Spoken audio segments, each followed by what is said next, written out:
My name is Jim Wrye. I'm with the Tennessee Education Association. Just one aspect that the chairman on this bill brought up about reform and the issue of reform, that there are some issues on charter schools and their outcomes, that it's not an inherent good. There is plenty of data over 20 years on charter schools. I will cite a couple of examples. One is the Stanford study that came out in 2009 that found for every charter school, 17% of charter schools were found to do better than public schools, while 37% of charter schools were found to do worse, and the rest were a wash. All right, I just wanted to make that clear because when we talk about charter schools, there are good charter schools, no doubt, and some doing excellent work. But the idea that they are an inherent good or better than the public schools that we have is not borne out by evidence.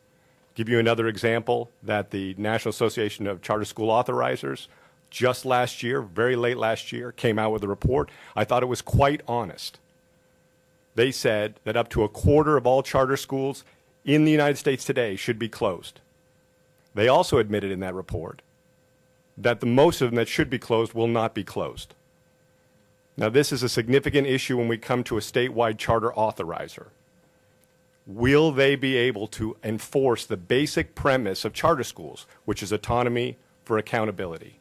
My concern is, and our concern is, they will not.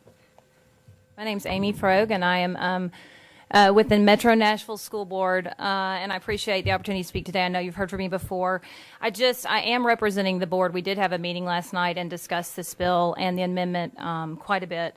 The point I want to make here is about the fiscal impact of this bill only. What this bill amounts to is taxation without representation. It takes control out of the hands of locally elected officials and puts it in the hands of a state-appointed board. The state will be able to open as many schools as they want, and we as taxpayers will have to pay for them. We won't be able to monitor these schools, and we will not be able to close them.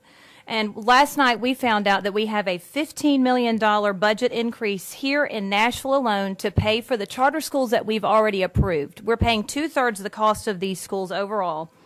These schools are serving 2,000 now. They're going to be serving 4,000 next year, and that's out of 81,000 students. That's a lot of money for a small population. So there's a real danger to our taxpayers here in Nashville that we might end up with a tax increase as a result of this bill. I don't want to cloud the issues. I want to make it real clear where I stand on this. This is not a partisan issue. This is not a question of whether parents want more school choice. We have something like 69 choices here in Nashville already. This is not a debate on the merits of charter schools in general.